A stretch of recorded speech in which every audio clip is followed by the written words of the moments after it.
Channel open.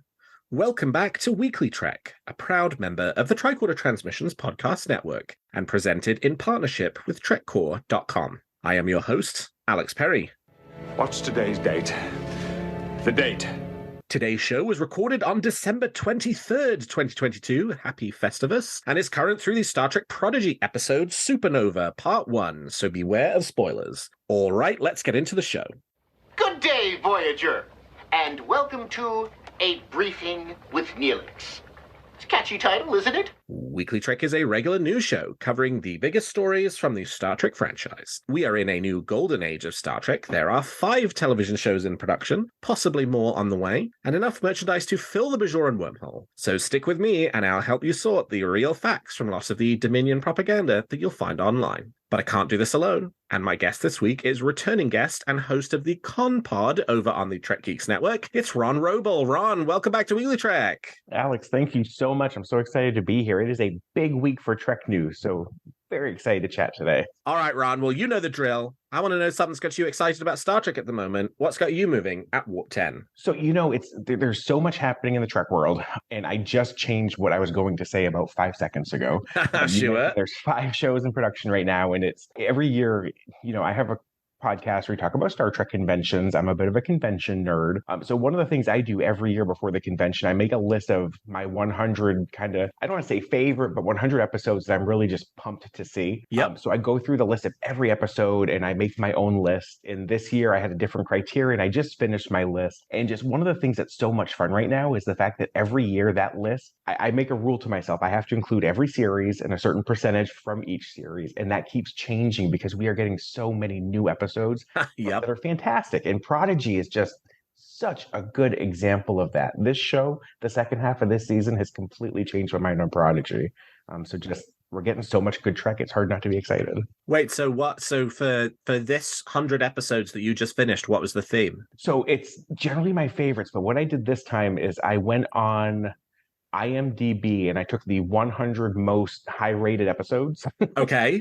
So I'm going to watch through that in order. And there were a lot of ties. So I'm going to mention Jim Morehouse here, Enterprise Extra. Whenever there was a tie, if like 2 episodes were a 9.3, I went to Trek Ranks, and whichever episode was higher ranked, that'll be the episode I watch first.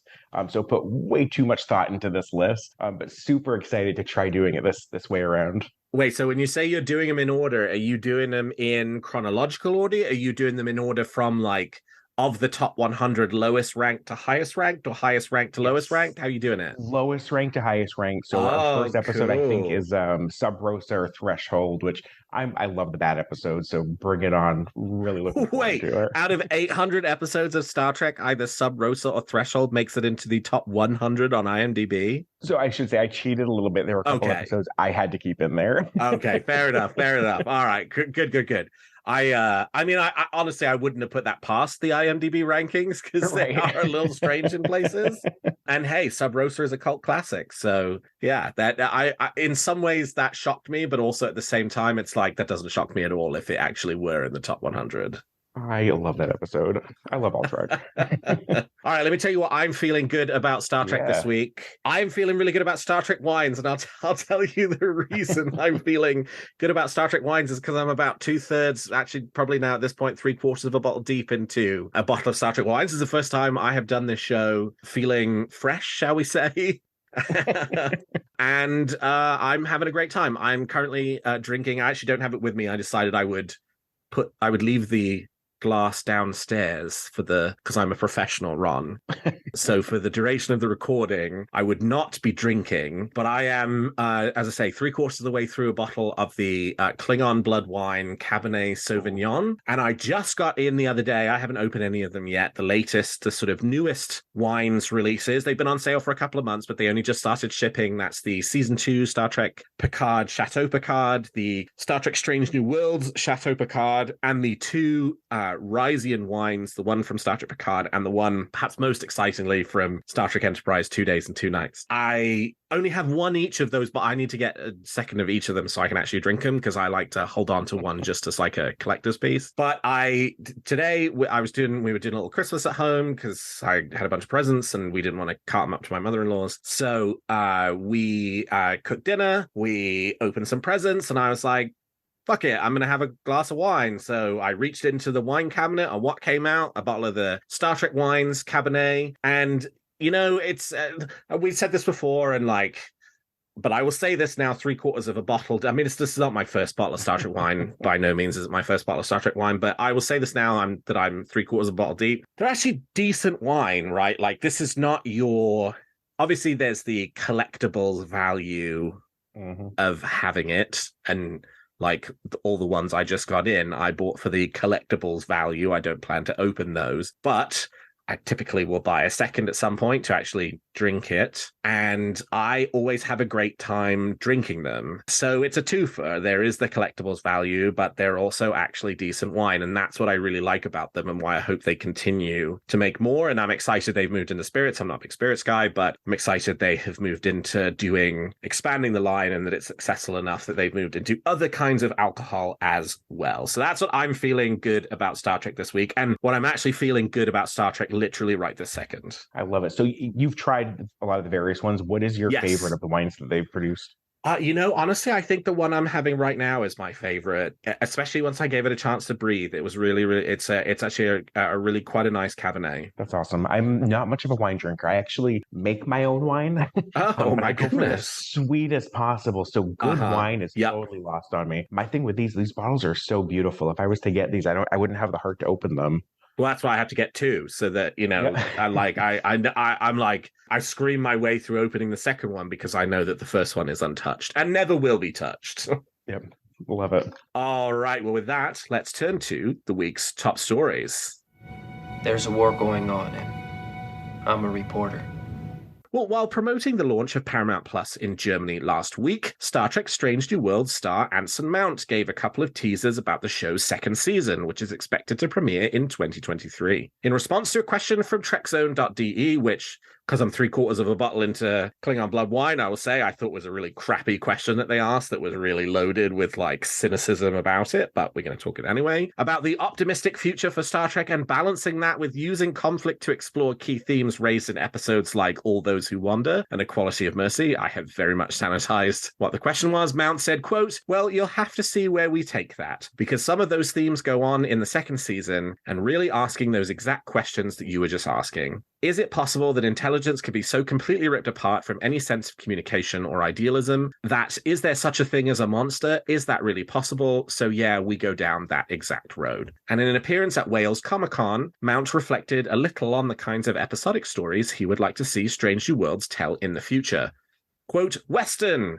I want to do a Western," he said. "I was also thinking I'd love to do an Agatha Christie whodunit with Spock as the logical detective and where Pike is the sort of out-of-left-field detective, or vice versa. Ron, are you looking forward to Star Trek Strange New Worlds Season 2? I am so excited for this show. Season 1 was very quickly one of my top favorite series. Season 2, I think, is just going to keep cementing that. As we've seen with a lot of the new Trek series, the first seasons, I don't want to say they're off to a rocky start, but the second and third seasons usually are getting so much better. And the idea of doing a Western episode, yes, please. I am all for that. It shows the power of this show and their ability to do the episodic method. It works. It'd be hard for Discovery or Picard to take a single episode and do a themed episode. But Strange New Worlds, I know will rock it. The first season combined all the elements of what we love so much, the humor, the optimism. It was stunning, and I'm so excited for the second season. Yeah, I mean, obviously, Picard Season 3 is probably what I'm most looking forward to in 2023, just from the perspective of, I'm a big Next Generation head, and this is the Next Generation cast back again, reunited under the leadership of Terry Matalas. Whole new season, seemingly, whole new show in some ways. But honestly, how can you not be excited for Star Trek Strange New Worlds Season 2 after that first season, and particularly after that first season finale? I think the question was kind of, as I alluded to, kind of crappy, right? The guy asked some question about, it was some deeply hostile question that was more or less so to the effect of, it was so loaded around oh, well, Star Trek Strange New Worlds is a really dark show. How can you claim to be the optimistic future of Star Trek if it's a really dark show? And first of all, I don't actually think it's all that dark of a show. I mean, certainly there are dark episodes, and the interviewer, he didn't specifically call out All Those Who Wander and Equality Mercy, but he did refer to the season finale as one of the episodes he was thinking about. And it's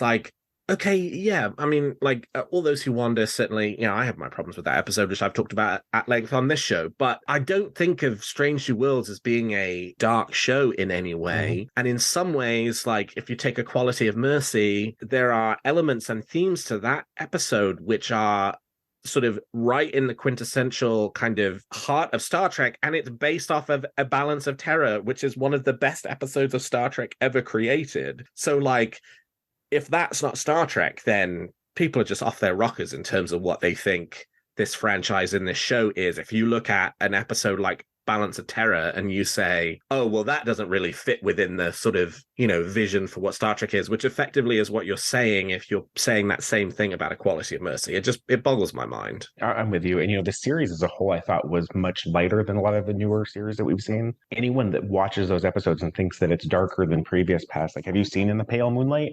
That's a very serious, dark episode. But this we did see, especially in the pilot, the first episode, the diplomacy that we see from Pike when he beams down and gets these people to see what their future holds. The other thing about this story that I loved is there was a picture of it. He mentioned the Western episode, which I'm dwelling on, but Anson Mount having been in Hell on Wheels with Colm Meaney. Yes. If we do a Western episode, if we don't have a Chief O'Brien cameo, it's a totally lost opportunity.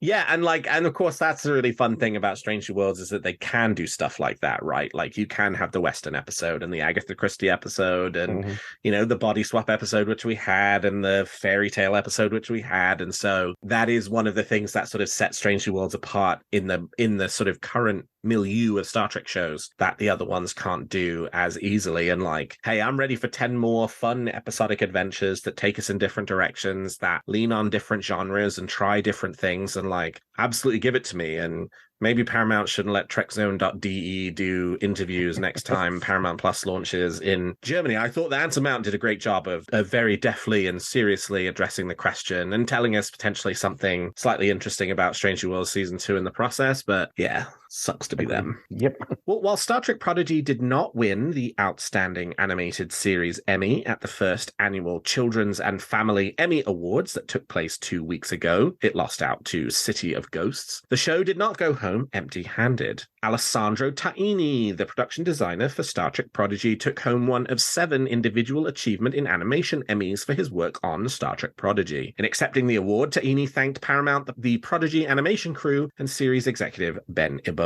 Ron, how have you been enjoying the second half of the first season of Star Trek Prodigy? So I'm going to come totally clean. The first half of the series, I was I like all Trek. It was not my favorite series. It was in the bottom half. But the second half, why? Because it didn't feel Star Trek enough to you. It didn't feel. There was something about it, and I was going through a lot of stuff personally at the time that just it wasn't resonating for me. It's geared towards kids. I'm a 38-year-old man, so Sure. I recognize that I'm not the demographic. But the second half of this series has gotten so much better. I'm absolutely hooked. And the test for me in these series that have these whole series long storylines is at the end of the episode, do I get angry when it ends? And yes, that has happened quite a bit. There's so many cliffhangers on what's going to happen next week. So I'm loving it. I think it's a shame to see another snub from an award show. Star Trek traditionally is not well recognized by these folks. So it's not a big surprise, but I'm loving the series, and I think most folks are as well. But hey, I mean, huge for it to have gotten a nomination in the first place. Outstanding animated series, like, that is a major category. And Star Trek typically doesn't even score nominations in major categories, let alone actually win them. So fingers crossed there will be more to come in that regard for Star Trek Prodigy. And I don't know exactly how the qualifications work, because obviously the back half of season 2 isn't even over yet. So is that just off of the first 10 episodes? In which case, does that mean the next 10 episodes are eligible for consideration in next year's Emmys? Because I really liked these 10 episodes, and everything seems to have kind of fit and fallen into place very comfortably. And there's is that going to sort of increase even further their opportunity to win? Maybe, who knows? We'll have to wait and see on that. But hey, I mean, it's wonderful to be nominated. It's great that Alessandro got his production design Emmy. What are your feelings about the first half of the season finale, Supernova Part 1? Oh, I love it. I mean, there's so much that happens that episode. Just the ships alone. Seeing the Akira class, the Defiant. We actually see the Defiant. Yeah, that first half was incredible. Yeah, I about half. I rewatched it a couple of days ago because I did a guest spot on Infinite Diversity talking about this episode. And it's funny how I got like halfway through the episode and I was like, oh, it must be near the end by now because so much has happened. And I was like, oh no, it's only halfway through. There's still there's still a whole half an episode left to watch for this one. So they really do pack the story, in really tightly for this episode, which it's awesome. It's really, really great. It is. And I had the exact opposite. When the end came, I was like, that can't be the end. This thing just started. It felt like it went by so fast. Yeah, I think there's a fun season finale coming up next week, that's for sure. It's going to be interesting too. After that, we'll have no Trek for all of January. That's not something that has happened for a while. I can't say I'm looking forward to that. I know. I think the last time we had a month-long break was in between the end of Strange New Worlds season 1 and Star Trek Lower Decks season 3. But after this break, I don't think there'll be many breaks left to come, because I think once we start up with Picard in February, we're going to roll straight into Strange New Worlds season 2, from which we're going to roll straight into Discovery season 5, from which we're going to roll straight into Lower Decks season 4, from which we're going to roll straight into Prodigy season 2. So I think we very likely have the potential for 50 straight weeks of Star Trek once we hit February 16th. So yes, please. Yeah, like maybe certainly for anybody who does reviews of episodes and stuff, like enjoy the month off, because I think it'd be the last one that folks have for a while. Well, while official Star Trek conventions seem to be going into hibernation for 2023 after the Star Trek cruise in the spring, unofficial Star Trek conventions are continuing to thrive. In addition to the 57-year Mission Convention in Las Vegas this August, run by Creation Entertainment, and the Trek Long Island Convention, which is taking place in May, it appears that Destination Star Trek will be continuing in some fashion as a now unofficial European Star Trek convention. Launching in 2023, Destination Star Trek will hold unofficial Star Trek conventions in both the United Kingdom and in Germany. The UK dates will be August 18th to August 20th at the Hilton Birmingham Metropole, with the German convention dates due to be announced shortly. The Destination Trek event, which appears to be run by some of the team behind the Destination Star Trek events, is being organized by and run by a company called Global Comic-Con Limited. Initial guests for the UK convention have already been announced, including Walter Koenig, Terry Farrell, Nicole de Boer, Ethan Phillips, and Gwyneth Walsh. Head over to trekmissionuk.com for more information. Ron, how are you feeling about the news that European Star Trek conventions will be continuing as unlicensed events? It's interesting. It's very interesting. I think it's fantastic. I think according to their website, they're 237 days away from their convention, and they already have almost a half dozen guests announced. Yeah, that's impressive. I think with the cancellation of Destination Star Trek, with the cancellation of Mission Seattle, it's good to see that the fans can jump in and still run this. And the Facebook post that these guys put out, they're leaning into that fan run. They're run by a company, but by the sounds of it, they are fans. I've never been to one of these destination events, but to read their posts, and they go on talking about how their goal is to turn into more of a hotel con like we would have seen back in the 90s. Yep. I think that's exciting. I think that is so much more intimate with the performers. It's more intimate with the fans that are there. So I think this is a great move for the folks over in the UK that are they need to have a convention. Yeah, this is an interesting one. I mean, the news just came out literally today that we're recording, December 23rd. So we're sort of reacting a little bit on the fly, and neither of us have been to one of the Destination Star Trek events. So we're sort of just commenting on something that's happened on the other side of the Atlantic that we don't have firsthand experience of. But I have been sort of following the reaction a little bit of some of the UK Star Trek fans and folks who've attended Destination Star Trek in the past about this new Destination Trek unlicensed convention. And it's funny. I mean, I think on the one hand, folks are very kind of excited and interested in there being, a UK convention of some kind. The Destination Star Trek events were the place for Star Trek fans to get together for the last 10 years, each year, in order to, collectively enjoy Star Trek. And last year, the UK version was cancelled, and seemingly, according to folks associated with Destination Star Trek, that was done at the behest of Paramount, not at the behest of the team running the convention itself. So great that there's going to be a convention,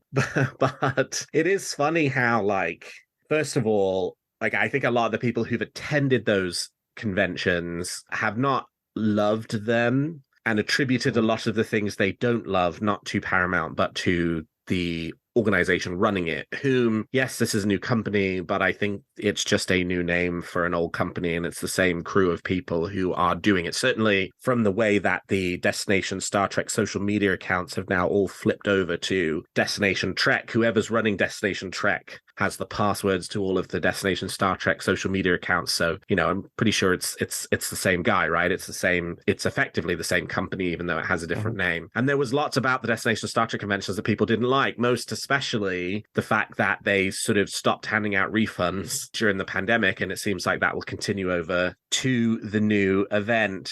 And they certainly are, like, when Creation lost the license and it moved over to Reed Pop, you could tell that the Creation guys were absolutely seething about it, just angry as hell. And anytime they did an interview, would kind of, that sort of saltiness would come through. They wouldn't say anything explicit, but it was just so obvious in the way they said certain things that, like, really stuck in their craw that they lost the official license, and that there were, certainly bad feelings involved for Paramount and the folks over there for kind of doing that to them. In the case of the new Trek mission, if you read through the website, I mean, they're really just like totally sticking it to Paramount by doing this, right? Like, they've had this whole page on the website which is basically about how Paramount has absconded the responsibility of hosting live events. Destination Star Trek got cancelled, Star Trek Mission Seattle got cancelled, Creation Entertainment lost the license for Star Trek Las Vegas, and so fuck them basically, and here we are, we're going to do our own kind of thing and have our own convention. And like, people know my feelings about the cancellation of Star Trek Mission Seattle, and I'm still really annoyed about it. But hey, I mean, it certainly is a choice to sort of kick off doing an unofficial Star Trek convention where, yeah, even though you are unofficial and you are unlicensed and therefore you don't have to deal with Paramount, you kind of do need their grace and forbearance in order to continue. And I just think it's an interesting strategy for them to start on such a combative foot with the corporation, even if, like, some of the ways that they feel about this, and I'm sure there are lots of hard feelings about the death of the official convention, are warranted. So it'd be really interesting to see how this shapes up over the next 8 months before the convention take place, and what it actually ends up being. Yeah, I agree. And it's in their posts, they said that CBS, the owners of Star Trek, seem to have lost interest in official Star Trek events. Yeah, right. And I don't think that's far from the mark. And it shows a company like this, if they wanted to pursue and get that license back, their verbiage would be very different. So it looks to me like this is just the burning of a bridge. Yes. But, yes. To the fan side too, we saw Creation lose the license. And a lot of folks, this is the convention going to be worth going to? Yeah. I did not go to it last year. I know it was different at Bally's, but the year before at the Rio, it was their first non-licensed convention. They did a phenomenal job. I think in some ways it was better than an official convention. And in my opinion, definitely much better than what we saw in Chicago last year. So I think there's possibilities. It's just, this is when you start to see, was the fault of prior events actually CBS, or was it the organizer themselves? Yeah, right. And I think, Creation have indicated a certain amount of skill there in terms of, hey, they're still hosting an annual Star Trek convention where, Paramount's not managed to kind of figure that out. Reed Pop's not managed to figure that out in their absence. So we have to give them the credit for that. And maybe the Destination Star Trek, or now Destination Trek organizers, that'll be true for them as well. I think we'll just have to wait and see and see if, some of the hard feelings that were developed by European Star Trek fans towards the Destination Star Trek organizers, have an impact on whether people actually attend or not. Mm-hmm. Well, and lastly this week, IDW have announced a new Star Trek Deep Space Nine comic miniseries in celebration of the show's 30th anniversary. Star Trek Deep Space Nine Dogs of War will be a 5-part miniseries from writer and novelist Mike Chen, with art by veteran Star Trek comics artist Angel Hernandez. Buckle up, because this is a fun one. The synopsis reads, quote, "In the new miniseries, an extremely rare purebred corgi from Earth makes its way aboard Deep Space Nine when Quark cuts a deal to procure it for a potential buyer. After all, a Ferengi without profit is no Ferengi at all, but the corgi named Latinum comes with unexpected cargo that shakes Captain Benjamin Sisko to the core. A Borg component discovered by a crew sent to uncover Cardassian technology after the station's reoccupation. About the announcement, writer Mike Chen said, quote, "When editor Heather Antos asked if I liked DS9, my reply was, you mean the greatest TV show ever made? I'm absolutely ecstatic to hang out with DS9's crew, and I hope this story touches on all of the characters and intensity that made the show so powerful and great. Cisco's history with the Borg, the Dominion War, Garrick's great outfits, Jadzia being Jadzia, Miles and Julian's holosuite adventures, and so much more. Also, Quark gets a dog. If that doesn't earn your Latinum, I don't know what will." Ron, do you think you'll be picking this one up? I'm not big on the comics. The last ones that I read were the prequel ones to Star Trek Picard season 1 that did a great job setting up the season. But this one, oh my gosh, it's got Quark, it's got a corgi. Yes. Yes, Yeah. yes, I need to get this. The only thing I'm seeing with this, I'm not a big fan of, is the dog's name is Latinum. Yeah. If he has a Borg component, he needs to be Borgie the Corgi. I mean, come on, it's so cute. Oh, missed opportunity. Right. It just looks really adorable. It looks like fun. It looks like some of my favorite Deep Space Nine episodes are Bada Bing, Bada Bang, Taking Her to the Holosuite, the less serious ones. And this just emanates that 100%. This is going to be a fun comic book that just be a lot of fun to read. Yeah, this is fun. I am a fan of the direction that the comics are moving in, which is sort of big and bold and weird and kind of doing things that the TV shows themselves never would have done, and sort of making use of the comics medium as a whole. So I'm definitely going to be picking this one up. And I do like the fact that they're sort of continuing, in addition to having the two now ongoing comics, Star Trek and Star Trek Defiant, which had this sort of story that they're trying to tell over, however long these ongoing series ultimately end up running, that it's not just going to be that they are doing things like this Deep Space Nine miniseries. And I think this is only the, I want to say, second, maybe third kind of Deep Space Nine specific comics miniseries we've had from IDW since they picked up the license now in 2008. And that's a long time ago. So yeah, this is fun. Mike Chen, I know he recently wrote a Star Wars novel, which I've not read yet because it's not come out in paperback, and I only read the Star Wars novels in paperback because I'm a weirdo. So I'll be reading that as soon as it comes out in paperback. But yeah, it's fun. I mean, he did Star Wars last year and he's doing Star Trek this year, and I think this is his first comic book too. So anyway, yeah, I'm excited for this one too. And you can't beat sort of Deep Space Nine and season 6 Deep Space Nine, at the same time. Yep, and they had a picture in the article too about with a wraparound cover that had the Lower Decks cast as well in the Deep Space Nine crew. That this comic book will be done in normal comic book fashion, but the cover had them in Lower Decks, and it looks so cute. I love it. Deep Space Nine is my favorite series. Quark is my favorite character, and this hits everything. So I'm so excited. All right. Well, we've talked about the facts, and now let's speculate on what's going to happen in the future of Star Trek. You make some very good points, Captain. But it's still all speculation and theory. So each week, my guest and I give you a wish or theory we're nurturing about any of the shows or the future of the franchise. So Ron, let's hear your theory or wish for this week. So my theory is kind of pessimistic. Okay, mine too. We've seen a lot of happening. And again, my focus is a lot of the conventions with licenses being lost, taken away. We don't see a lot of the background, but with ReedPop losing their license, with Destination Star Trek losing their license, we've seen some retailers kind of pull back a little bit. My theory is that the Star Trek cruise right now, which is, as far as I know, the only licensed event that's happening. I don't know how long that license is good for, but my hunch tells me that when that license comes up for renewal, CBS will not be renewing that. It seems like they're trying to get out of the event business, which is unfortunate. I think we're going to see more. You were in the audience at STLV when Patrick Stewart came out and made that announcement that Star Trek Picard was coming back. And I think that was something that for Trek fans, it was so important to do that at a Star Trek convention. But we've seen so much more emphasis being placed on these big Comic-Cons. Yep. Which makes sense. They have a much larger audience from a business perspective. It makes total sense. It's just sad to see them kind of turn their backs on the fans a little bit. But that's my theory, that they're trying to get out of these events completely. Yeah, I'm super interested in whether your theory is right or not, and what the future of the cruise is, because we have 2 data points right now, right? And 2 data points for me, doesn't really make a trend, but a third data point does, right? Destination Star Trek conventions get cancelled, seemingly at the behest of Paramount. That takes place last summer. Star Trek Mission Seattle, ultimately not moving ahead. Who knows if that's Paramount's responsibility or not, but we've had no answer from either Paramount or Repop about why they're not moving ahead with that convention. So there's data point number 2 of official Star Trek events that were happening now, not happening. And the third one is the cruise and what happens to the cruise after this year. As you say, presumably they have a license for a certain amount of time, but Repop had a license for a certain amount of time, right? Like, it clearly was not a 1-year license. Seattle was supposed to happen. Seattle's not happening. So even if they had time left on the license, that does not necessarily mean that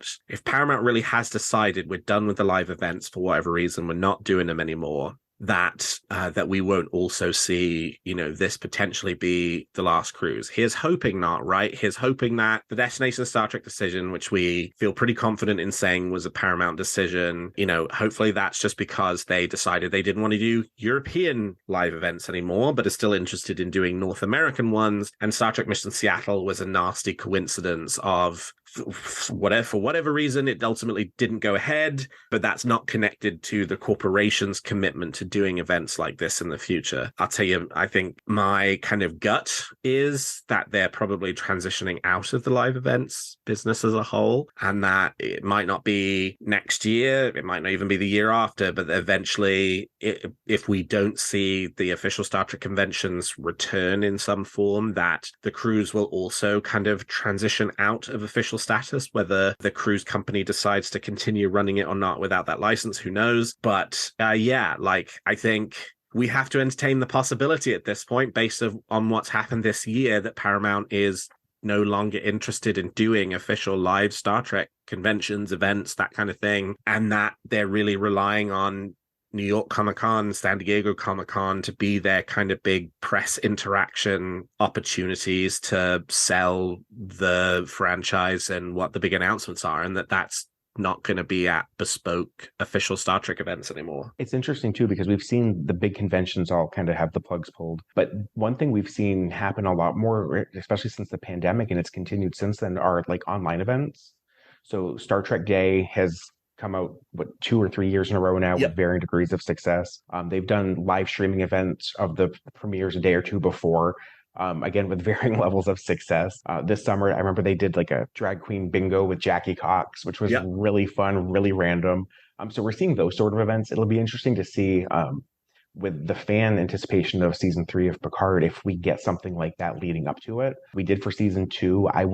If we don't, I think that could even be the third plug that we see pulled before ACP loses their contract. Are they stopping these online events as well? All right, well, it's the Christmas season, and apparently both of us have decided to lean into pessimism for 2023. You are pessimistic about live events. And I'll tell you my theory for 2023. I actually don't know if this one's going to come true or not, but I have a feeling if I end every year with this being my prediction, eventually it will come true one day, which is that, okay, so we set Star Trek Picard aside. When they set it up, they said it was only going to run for 3 seasons. It's run for 3 seasons, and here we are.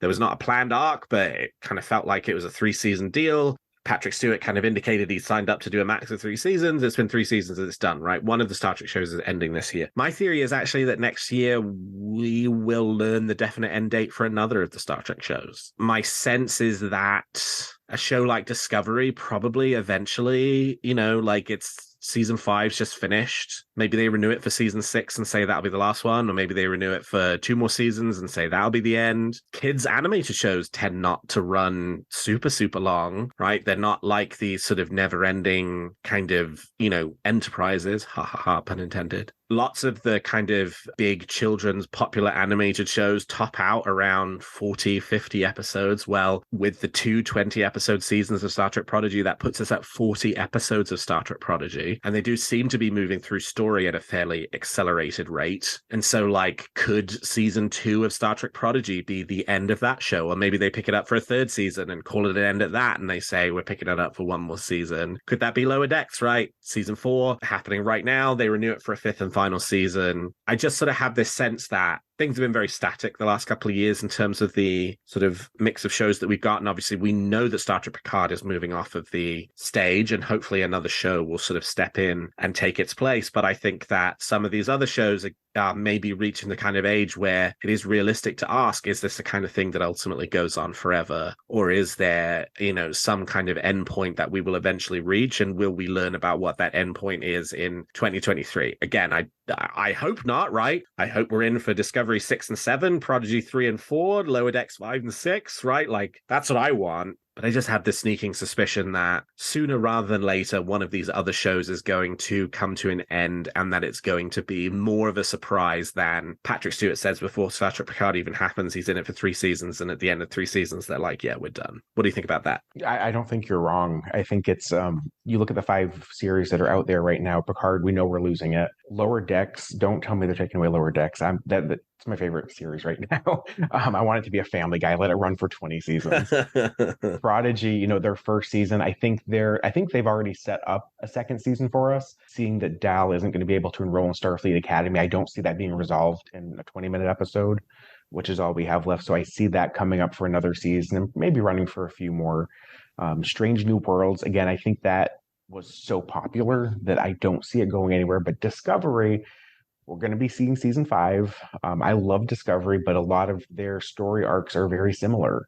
They've gotten some criticism for that, where it's always, is the crew going to save the galaxy again? I think we're to a point with Discovery where it might make sense to sunset that. I think we've seen the possibility of Tilly going off to a spinoff, or there's opportunities to kind of spin that show still.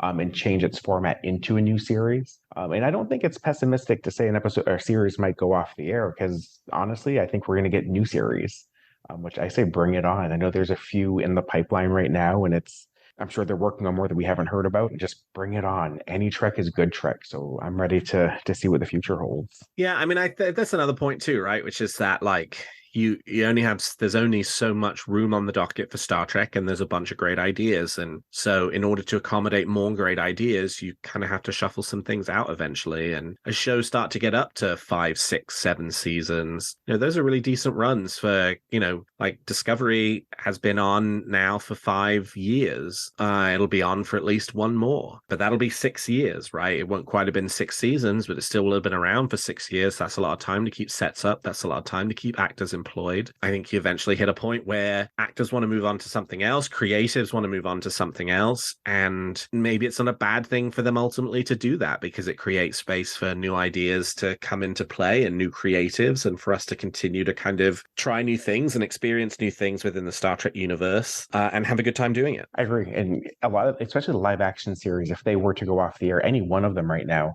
would potentially make a great movie. And we know that that's something we haven't seen in a while. We've been promised a lot, but hopefully we'll see one of these spin into a movie at some point as well. Do you have a theory or a wish for Discovery, Picard, Strange New Worlds, Lower Decks, or Prodigy that you'd like to share? Tweet them to me at WeeklyTrek, or email them to me at weeklytrek@thetricordertransmissions.com, and I might feature your theory in a future episode.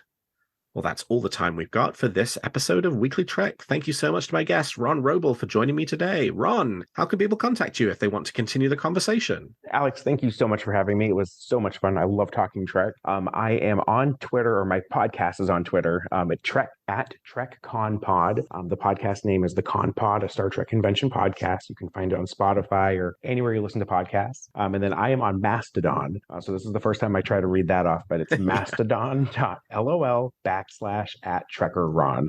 And trying to be very active on there right now. And you can find this show on Twitter at WeeklyTrek, and me at Alexander T. Perry. And I guess I also just set up a Mastodon. I am at Alex T. Perry at mastodon.phrase.com. There we go, boy. They are a mouthful. And if you enjoy the show, please consider leaving us a 5-star review on your podcast player of choice. And if you like our shows, please also consider becoming a Patreon of Tricorder, which you can find at patreon.com/the-Tricorder-Transmissions. And lastly, if you're looking for Star Trek news on the internet, I hope you will turn to trekcore.com. Well, thank you, Ron. Thank you to all of my listeners. And until next week, live long and prosper.